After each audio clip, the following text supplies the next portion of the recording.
Hello, what's up, everyone? Welcome into Up on the Wire podcast. I'm your host, Spencer Urquhart, here with my fellow Ragin Wire reporter, Charlie Long. How you doing, Charlie? I'm doing pretty well, Spence. How about you? Good to hear, man. Doing well.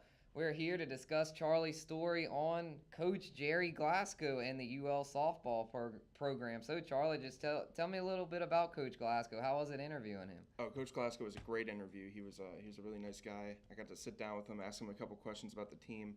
You know, the softball program has been so solid over the past 15 years. They've been so consistent, and when you have a coaching change on a really good program, you can kind of expect the team to kind of falter a little bit, but not with Coach Glasgow. The team has been great this season.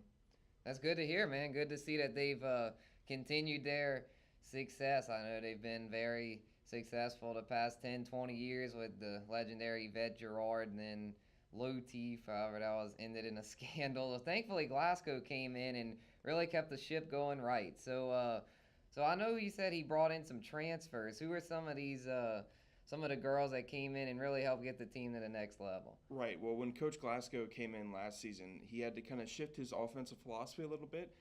Coach Glasgow, throughout his college career, had been a real big power hitting coach. Offense scores a lot of runs, and they just outscore the opponent. But when he came in, yeah, he had to kind of adjust his style of play to fit the players that he had. They lost a couple really big players, so he had to kind of adjust and kind of turn them into a scrappy bunch in his first season. And they did really well in his first season. They won 41 games. You know, they went to a regional. They fell one game short of getting to a super regional in his first season, which is, a great benchmark for his success. But then he went out that summer and he got transfers. He got Keely Milligan, he got Bailey Curry, Julie Rolls, and Sarah Hudek, who are all contributing to this team right away. And, Coach Glasgow said that he was able to convince them to come to the program because of his offensive philosophies. And it was easy for him to get them to come to a program like Louisiana that has had so much success. And obviously these transfers have come in and they've contributed right away. Definitely. I know it's been a huge success so far, and it's pretty impressive, especially considering like where he got these transfers from. I know Keely and Sarah have done great things coming from Texas A&M. Yeah, Keely's SEC schools. broke the stolen base record. Sarah leads the nation in total bases. It's just incredible what they've done, and then just the way the teams come together. So just tell me how it was talking to him, and just about how well just about the success of the program. I know you had said he was pretty confident going forward. Well, yeah, the program before Coach Glasgow got here, they had won at least 40 games since the 2006 season. So they've been so consistently solid. So coming in, getting this new coach, it's his first head coaching experience. You know, there's kind of a little bit of nervousness around it, but he really came in, and they've been great. This season's team especially is probably one of the more special teams I've covered in Ragin' Cajuns athletics. You know, they're 47-4 right now. They have the second best winning percentage in the country, tied behind UCLA and Oklahoma, who are 1 and 2 in the nation. They're ranked top 10 basically unanimously in each poll, and they've just been very, very good this season. Coach Glasgow was also very gracious, and he was really happy that I was covering the team. I'd say the interview with him went really well. That's awesome, man. So it looks like the Cajun, like you said, ranked in the top 10, having just as much or even more success than they did in the past decade, which is great to see because, I mean, they look like they could legitimately compete in the SEC year in and year out. And this year it looks like they have a shot to take it a step further and make it to the College World Series. So what are your expectations? I mean, I know you've been covering them. Do you feel like this team has what it takes to make that World Series run and possibly exceed their RPI? A lot of people seem like kind of sleeping on them there, even though they have all those wins. Most people are like, they're in the Sun Belt. Yeah. So it's like their ranking isn't as high as their record indicates. They have the talent and the drive to go as far as they want, honestly. You look at some of their rankings, and they're ranked 8th in the country in the ESPN.com and the USA Today polls. They're ranked 5th in Softball America polls, but the NCAA Women's Softball RPI currently has them ranked 18th. Mostly because of strength of schedule. Coach Glasgow, when I asked him about that, and I said, I asked him how he was preparing to host a regional, he said that he wasn't sure if they were going to host a regional because of he doesn't know how much the committee will put RPI into effect. which is kind of incredible if they don't host a regional because they've had such a great season. But he says even if they don't host a regional, he wants is his kids to be ready to play. He says that they're ready to go play on the road. They're ready to go win a regional, not in Lafayette. So he just wants them to play tough wherever they go. For sure, for sure. The thing that probably, I mean, this is beyond softball. I mean, that what I'm about to ask you now is just, it was terrible what happened to Coach Glasgo's daughter. Unfortunately, passed away on an accident on I-10, and just the thing that amazes me most about Coach Glasgow is how he was able to just keep his composure through that tragic situation and keep the team, just so level-headed and doing so well. I mean, losing a child, that's every parent's worst nightmare. But wow, Coach Glasgow just it just amazes me with his drive and just his amazing attitude. It seems like a very inspiring, not only just a very inspiring head coach, but a very inspiring human being. Yeah, I mean, as you said, it's very tragic what happened to him and his family. But he's such a great guy. It was great interviewing him.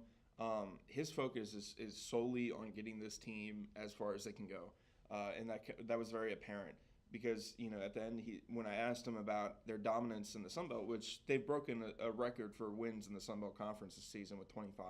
They're undefeated in the Sun Belt Conference, 25-0. He said that he wasn't really worried about the Sun Belt. He said that he was more worried about getting a team together that can go to the College World Series, that can go to the championship game.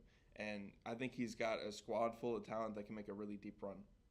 Definitely, definitely. And they just look so focused. And I know sometimes he gets on them a little bit about base running and fundamentals, especially when the Sun Belt competition a lot of times isn't like that tough, but it can be tough at times, especially if they lose focus. But just how does he go about keeping them focused throughout this long season? I know it's a grind having to play over 50 games.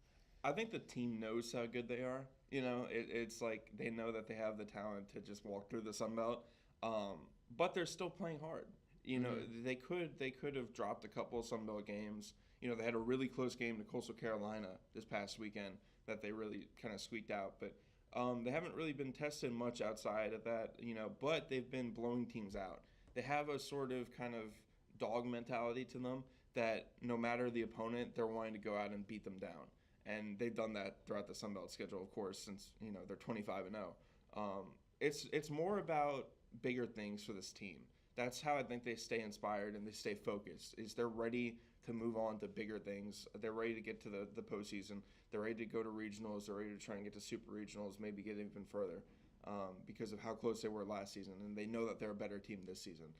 So I think that's how they keep inspired is they want to keep going into the postseason and see how far they can get. Yeah, I think they realize, they're a mature bunch. They know they've got to focus day to day in order to achieve that. That's what the flaw. So many talented teams, they look too far ahead and they overlook their current competition. But it seems like the Ragin Cajun softball program, they look their competition in the eye daily. They set big goals, but they focus on the now. They know how to truly do it one game at a time, as evidenced by their record. Yeah, I'm not going to say they take it one game at a time. I think they take it one series at a time. Mm-hmm. Like they know their opponent going into it each weekend, and they're expecting to sweep them in the Sun Belt play, and they have. They've done it consistently throughout the season. Coach Glasgow last season, he said the team, even though they came within a game of winning the Sun Belt Conference and they came within a game of getting to a super regional, he said that they were very inconsistent and that, he wanted to go get players that could sweep and dominate these types of teams. And he did, and look at them now. Now they're sweeping and dominating the Sun Belt. Definitely.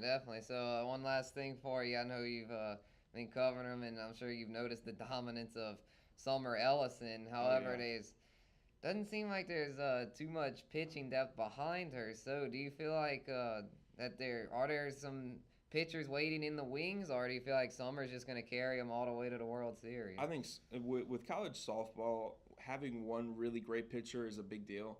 And Summer's that great pitcher. I think that she can, carry them through a regional, potentially through a super regional. I'm not really worried about pitching depth because of how good the offense has been as well. Mm-hmm. They're top 5 in the country and runs per game at 7.28 runs per game. So I'm not really worried about it.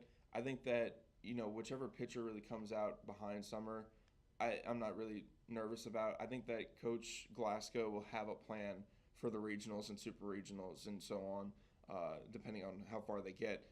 I think he'll have a sturdy plan because he's been there and he's done that. So I'm interested to see how far the Cajuns go. I think that the ceiling is really high for this team. Yes, indeed. Glad to hear that, man. All right, Charlie, I appreciate you coming on, and we'll have more for you here on Up on the Wire. Thanks for tuning in.